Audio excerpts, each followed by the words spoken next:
Love and Lies is a 12-episode anime where love takes the form of lies, and each of the characters are like walking chalkboards, constantly scratching upon each other. Japan for some reason deemed it fit to pass on the torch of its current social crisis to the biggest intellectual heavyweight of a medium out there. By presenting a theoretical scenario in which society as a whole is shaped a certain way in order to entertain the idea of Japan's birth rate not being in the gutter, we are hence introduced to another run-of-the-mill, over-dramatized romance love triangle rectangle harem cocktease.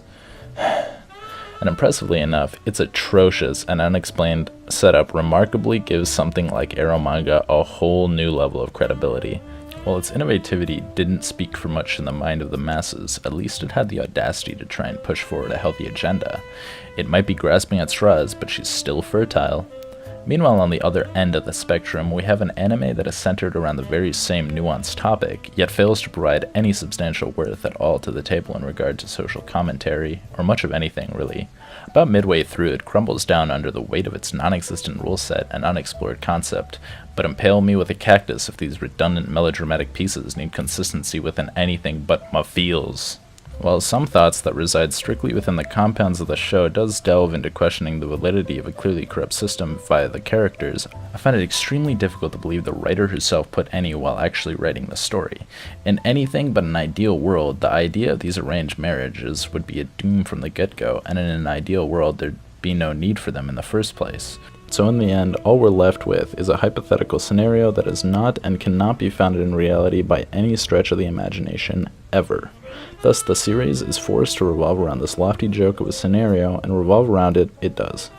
Not only would it be a shitty situation on an emotional and mental basis for most young people, but for some reason it is able to reach the back ends of society as well.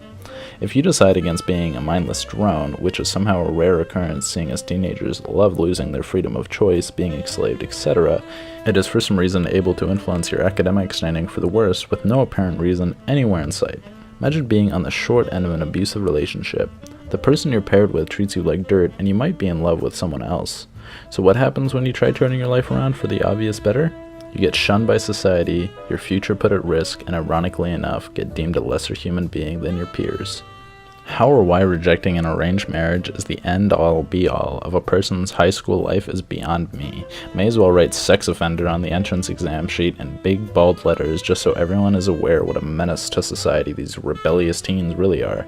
Case and point. Marriages are apparently all sunshine and rainbows where nothing bad can ever occur, and likewise all people are inherently bound to accept the iron fist of free will. Despite there being enough conveniences and unexplored scenarios relating to the story where I'd call plot holes, the worst detractor evidently might just be how poorly the author envisioned this artificial caricature of a modern society of hers to function. If anything, this red string of science would eventually end up bringing the country's mortality rate to new peaks entirely, as suicide is already enough of an epidemic as it is. Therefore, not only does it serve as a weak-ass plot, but it also contradicts the very nature of the idea that is combating low birth rate for which it initially set out to do. The only counter-argument ever provided against any of this is that it works 'cause science and stuff.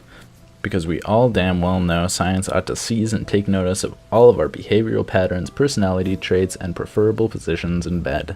If we've come this far, Koito Uso's Neo-Japan should be an island paradise, barely short of Eden. Technology banzai. Neji is either the biggest excuse for a human being I've ever had the displeasure of setting my eyes upon, or the typical Japanese beta male. I really don't know anymore. This man trembles in fear and is required to turn the other cheek as the thought of looking another person into the eyes instills such immense dread into the fiber of his being, especially when one such person happens to be a moderately cute girl who he ends up accidentally wooing by giving a slight demonstration of his immeasurable bravery. Neji knows no fear, ladies and gentlemen, as he only takes 3 full hours to hand over a chopped off piece of his eraser to this desperate damsel in distress. Upon receiving the rougher edge of said eraser, cute girl is suddenly transformed into the love of his life the moment she thanks him for being such an indecisive, although considerate, loser. This is what the main characters' infatuation for one another stems from, sadly enough. I can only assume that it is because of this I, in recent memory, oftentimes encounter myself subconsciously wandering off into the deepest and darkest recesses of my mind, only to spend endless hours upon hours wondering if our species was doomed from the very beginning. Cue the oversaturated Nietzsche quote, please. He who fights with monsters might take care lest he thereby become a monster. And if you gaze for long into an abyss, the abyss gazes also into you. That's the one. Despite the aforementioned may make you believe, make no mistake, Neji is quite the player. No, he is the player. The aftermath of being such an immense pussy his entire life inevitably resulted in his very body transforming itself into a pussy magnet. But his savagery does not stop there. The pure sight of Neji's huge pussy makes him irresistible to guys as well, although that's another story entirely. I'm sure that by now most of Hanakana's characters would be able to compete in some sort of national women's marathon for constantly running away from their male counterparts in these drama series so much. What separates her from Orange's Naho is the old saying about the shy ones being the kinkiest out of the bunch, which surely ought to hold some truth this time around. Forest sex, anyone? With this in mind, Era Circle is probably to be considered the story's main heroine. It's been an entire year since I rose above and beyond the wishy-washy poetry of my colleagues by writing an intellectual diatribe for last summer's season's Orange, yet it remains as fresh as ever in my mind. As such, there are some parallels to be drawn between the two heroines, from the overall feel of the shows to even matching haircuts. Evidently so, what makes Era Circle stand out as the superior/updated version of Naho is the fact that she actually gets shit done on her own accord. No Kakero-kun is needed here. When she wants some good old forest sex will be had. With every tool at her disposal and virtually every little competition, she takes Nejima by the balls and French kisses him until they run dry. Quite commendably so, really. Apart from her subpar taste in men, Hanakana does this girl justice. She has no problem cucking her friend out of the relationship with her fiancé and rocks some cute bangs while doing it. Hashtag Hanakana, please get some diversity. Your entire casting catalog is bangs. Regardless of the heaps of praise I could give to her character in comparison, she's overall willy-nilly in what she wants. It's like she's got severe bipolar disorder and gets caught up in the moment so heavily one episode, only for next week to flush it down the unkempt toilet like it's all bygones and make-believe. 'Cause it'd make harem number 2 sad. Regardless of harem number 2 consciously going out of her way to get them to shag in front of her very eyes, whatever, logic isn't this show's forte, and it slowly devolves into an endurance test of how many mental flops Era Circle can do per 20 minutes, before breaking into wishful tears, full of regret, and getting comforted by Nejima, who is at this point having a mental breakdown over the overwhelming guilt and being an overall pansy who shouldn't be loved by anyone other than his own mother. Rurina is the second most prominent member of the Nejima fan brigade. Despite of her shortcomings and lack of comprehension for her own feelings, she is cute. However, the shortcomings that serves to separate her from the other members is the overwhelming fact that she is, in fact, a cuck. And I do not use this term lightly or as a form of internet slang in hopes of coming off as hip. Rurina is full-fledged resident cuckold in the flesh, the real thing. This girl literally goes out of her way to force her future husband into a makeout sesh with some girl she's known for a day's time. Her backstory is that of loneliness and sorrow, as she's never had any real friends to speak of.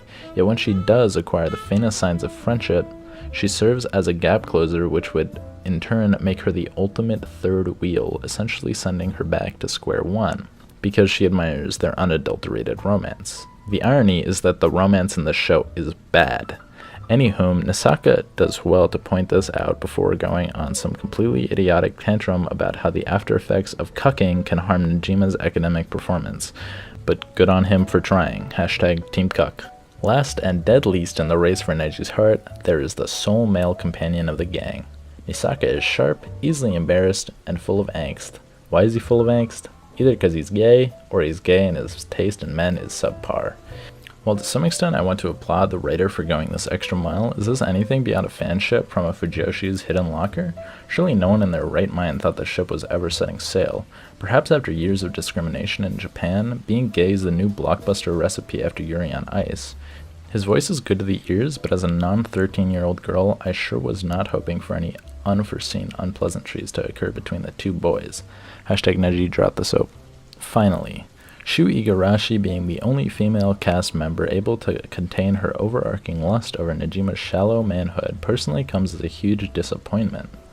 While equipped with a design that reeks of Eromanga Sagiri that suddenly started hanging out with the wrong crowd and recently got out of rehab with a whole new jaded outlook on life, she's also appointed as being the granddaughter of Lady Democracy, from whom the red string of science originated, and Misaki's BFF.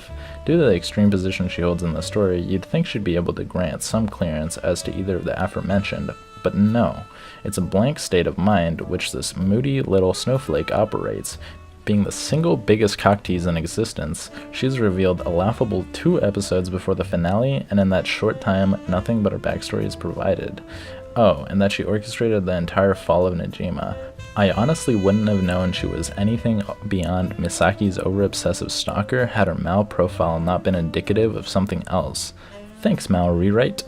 Summary?